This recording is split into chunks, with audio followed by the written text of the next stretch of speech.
Well, Josh, here we are.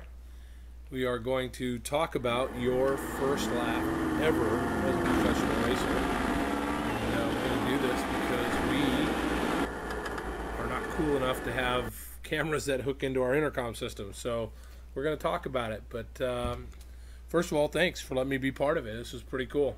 Hey, thanks for the great car that you brought me here, and coming off the start right here is really hectic. Motor was loading up, but cleared out a little ways down the road, and as you can see here, we only have about half a motor, so that's what these guys are motoring along by us. But it's really fun off the start. It's just pedal to the metal. Yeah, or pedal to half the metal. So since it wasn't running very well, and right about here, I'm thinking, oh no, what have we done? Your mom and I went and got this great car from the Banning Motorsports guys that was a winner, and now we can't even get it to run off the start line. And oh yeah, we should have sailed about twice the distance after that. But yeah, I knew it would clear out, and I was thinking about maybe we should shut the fuel pump off or something and let it lean out and clear out. But it finally did. I think it took about a mile after the start to get going, huh? Yeah, once it cleared up, we really got going there, and coming off the jump, I remember asking you, do I stay on it? Do I stay on it? And you told me to keep on the gas, and we just sailed right over it. Yeah, well, it felt like a stone, so it was great. But yeah, I think by the time we hit the dust, it was officially cleared out, and we were starting to scoot along, and then all of a sudden, we were going backwards. This sand, we knew it was going to be bad, but I didn't realize it was going to be this bad. As it turned out, the guys from General gave us a great tire, and we probably made some bad choices as far as which one we put in front. They gave us a couple of different choices, and I picked the more aggressive one, and boy, the sand just sucked it up. And that's its job, right, is to give us traction, but I think it gave us too much.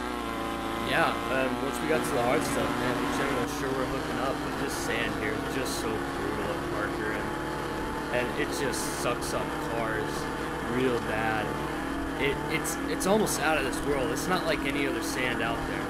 Well, sand's not supposed to be dusty, even in the when it's dry, and this is wet sand and it's dusty. So it just tells you it's like a mixture of sand and silt. You're right. It's really bizarre how this stuff is. But here we go, your first professional pass, and see you later, dude. You could have been using KC highlights, and that'll teach you. Yeah, those KC highlights sure do great in the daytime. Looks just like the sun out there. Yeah, right. Actually, right now it's midnight. That's how well they work. It's midnight, and those KC highlights, you must have HIDs because it's absolutely tearing it up out there. Actually, we put one on top of P Mountain, and it's shining down on all of us. One KC light, lighting up the whole race. Thank you, KC highlights. That's just how great the product is. But in all seriousness, I thought you were going to get back around this guy, which it was pretty cool to watch. And then I told you to go right, and you went right, and we went backwards. Yeah, and just once you get out of the main line there, it just eats your horsepower away, and you will start slowing down real bad. And about to come up the Matterhorn, they call it. Yeah, along Shea Road, you go. It doesn't look like it, but you're really kind of going uphill, and then you get around this corner, and you're really going uphill, and you can see him there in the picture. And as soon as we get to the top of the Matterhorn, he's nowhere to be found. And again, the General tires are just phenomenal tires. No flats, no problems. You can drive as hard as you want, but those other tires that those guys were using, and everybody in the class was using them, they're not quite as heavy duty, and they're a lot lighter, and in the sand, it's really what you need. But if they were to hit a rock, they'd be in trouble. Yeah, and coming around the back of the Matterhorn, just some huge holes on the backside, and you come down, and man, he just took off from us coming down that hill. Yeah, here's my dust way out in the distance. You can those guys have taken off, but you did a great job right here. These holes are big. We were going fast, and you've never been around this course, so take us through these big holes and what you're thinking right here. You're what, 5 miles into your first race ever, and you passed one guy, and one guy got around you, and what are you thinking? Man, it's just tunnel vision out there. You just look ahead, you keep your foot on the gas, and you can't worry about anything that's going on behind you. You just gotta keep pushing forward and just try and make those cars go as fast as you can. Well, here it is. It kind of got hard, and we were going through these 3 sets of rollers, and kind of acted like you'd been there before because you were just sailing off of them like you're doing on the other side, even though, yes, those are danger arrows on the side that say, hey, idiot, slow down. And I think I said in the helmet, hey, idiot, slow down. So you didn't, and we sailed right over them just fine. And it was really starting to expose the fact that I've never, ever been a passenger in a race car. I've got 1,000,000 miles driving, but none of them riding. And I didn't like it much at first, but by the time you had won me over with your car control and I was starting to feel more confident, I was really excited about the rest of the day. And then before it seemed like it had started, it was over. And it was great. It was a fun time. But as you can see, it's rough inside. Yeah, bouncing around a lot, and especially once you get into that real rough stuff. And that sand, you just roll over, but it's still rough in there. And coming along the Thunder Alley right here, it's fast, it's real fast, and you're sitting about 4th gear, just pedal on the floor, pushed all the way in, and you hop up onto this graded road. And this is actually my favorite part of the course right here. It's just fast and rough. I was watching these guys later. I was watching the trophy trucks and the 6100 trucks in this, and it was amazing how much sound they were making and not going anywhere. For us to be going that speed, and those guys to be going about the same speed. Now, they weren't going the same speed at the end of it here, but back at the beginning of it, it's soft and it's uphill. And you don't realize how hard it is to get up on top of that stuff. And those guys just buried themselves in it. So, whoa, a little bit out of the line there. Getting a little squirrely there. Yeah, a little rocky squirrel right there. But so right here, I remember I was counting down right here in the GPS, and I was giving you a 3, 2, 1, and then the corner came up, and it didn't seem like you knew that there was a corner there. And up on 2 wheels. Yeah. Yeah, we came into that one real hot. We brought her up on 2 wheels. It's real fast coming into a real hard corner. And watching these guys behind us, they were following us right there with us. And that's the cool thing about this class is you guys are all right on top of each other. Yeah, absolutely, which can be a good thing or a bad thing. We learned with the wrong tire selection, it's a bad thing. So but this guy here, I remember he finished really far up in the order. I don't remember where. Doesn't matter. They also finished behind us, but we didn't do our job. But they, you held them off real nicely here. I remember telling you to stay in front of them as long as you could, and if you could hold them off up to the sandhill, we should be okay. And he makes a run on you right here, and you said, I don't think so. The door's closed. Yeah, that's another one of those main line deals where you just get out of that main line and it sucks the power out of your car. We kept going in that main line. He had to find a way around us, and he just got out of that main line. When the dust sets in, and he's screwed, as they say. So he had to back off, find his line, and as soon as he kind of came back,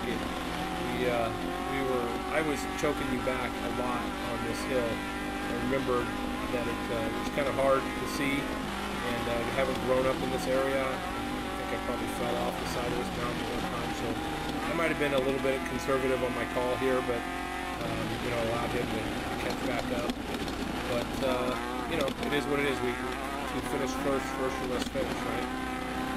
Yeah, coming down this hill, it's really rough, and you're coming down in these holes and 4 or 5 feet deep, and just real nasty coming down into there. You're just hard on the brakes, and you gotta just pick your way down a hill.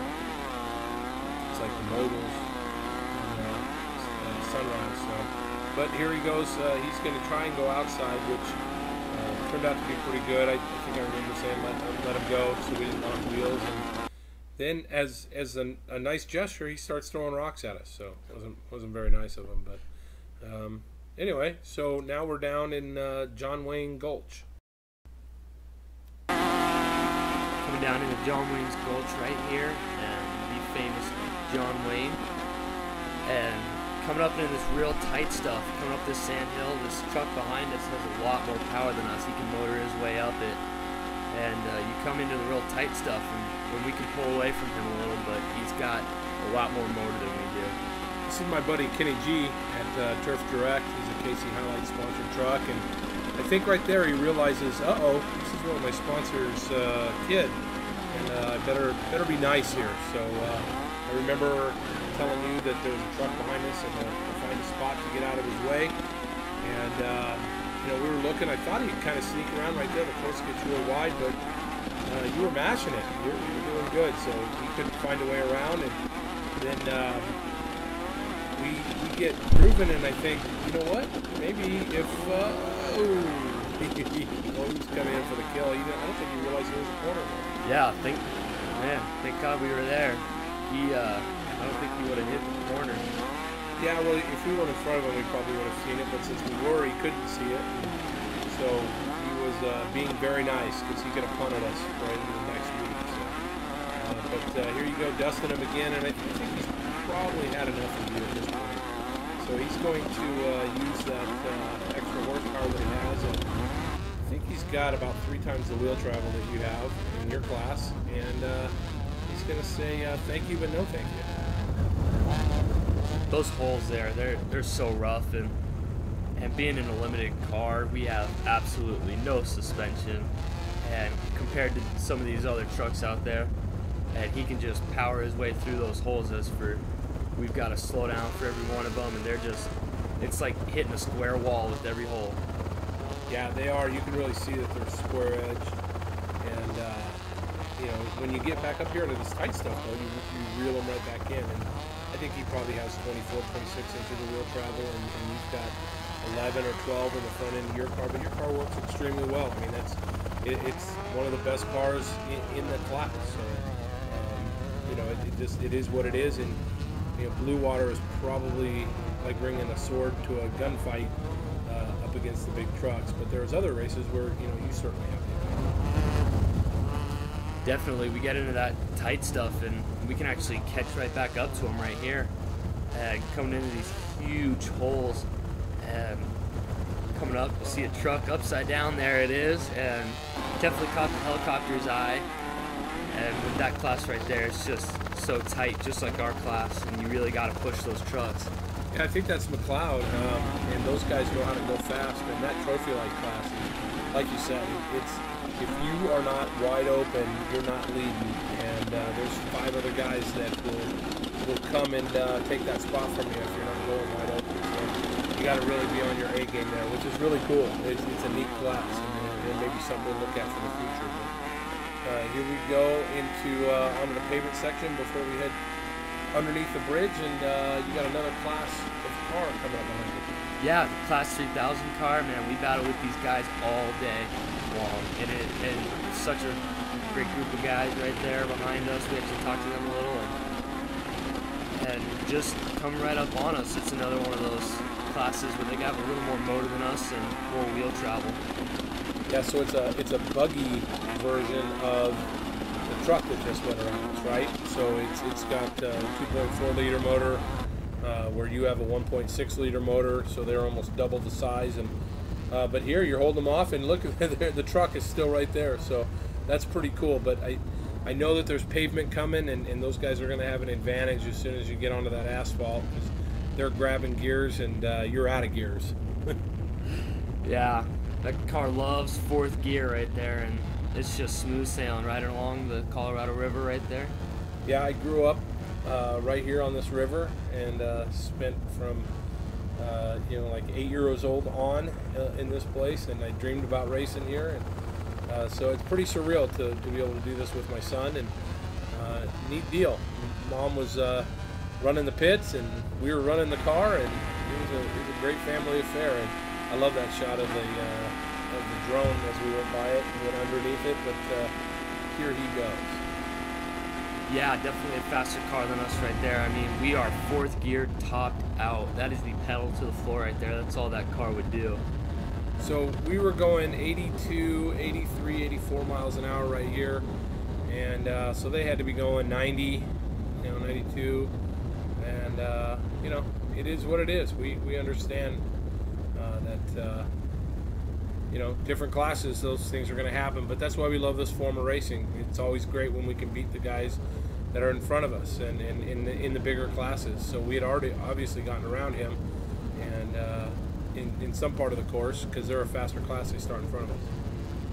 Yeah, coming up the hill right here, it starts to get real hard packed, and this car loves the hard pack, so we can actually stay on these guys, and it's real tight. And it's just up and down and up and down up these hills, and right back down.